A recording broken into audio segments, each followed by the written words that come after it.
কথা হচ্ছে যে গত কয়েকদিন আগে আওয়ামী লীগের এক নেতা আমাদেরকে ইমেল করছে এবং হাসান মাহমুদ টাইপের লোকরা যেগুলো বলে বেড়াচ্ছে না যে গণতন্ত্রকে পুনরুদ্ধারের জন্য তারা সকল রাজনৈতিক দলের সাথে তারা কাজ করতে চায় এবং ওই আওয়ামী লীগের নেতা কেন্দ্রীয় কমিটির সদস্য উনি আমাদেরকে ইমেল করে সাহায্য চেয়েছেন যে এই বাস্তবতায় দেশের স্বার্থে রাষ্ট্রের স্বার্থে আমাদের সবার একমত হয়ে কাজ করা দরকার।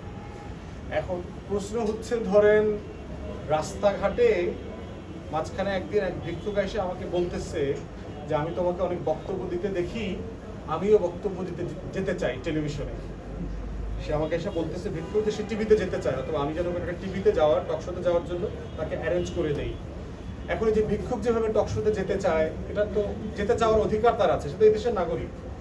এই ভিক্ষুকের টকশোতে যেতে গিয়ে আমার মতো কথা বলার অধিকারটা যেভাবে ক্লেম করতেছে না, ওই হাসান মাহমুদ এবং আওয়ামী লীগের নেতারা যারা ইমেল করে বাংলাদেশের রাজনৈতিক দলগুলোর সাথে একসাথে কাজ করার অধিকার দাবি করতেছে, তাদের দাবিটা একটা এরকমই হয়ে গেছে।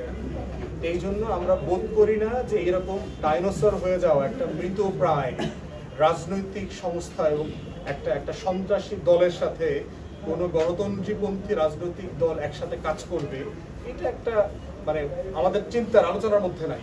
আইসিটিতে বিচার হচ্ছে, বিচার হোক, দেখি আইসিটির জাজমেন্টে কি আসে, তাদের নেতাদের যারা বিচার হবে এবং তাদের রাজনৈতিক দলের ব্যাপারে কি মতামত আসে, এই মতামতের উপরে বাংলাদেশ আগামী 20-30 বছরে কি ভাববে আওয়ামী লীগকে নিয়ে সেটা আমরা দেখবো। সবাইকে ধন্যবাদ।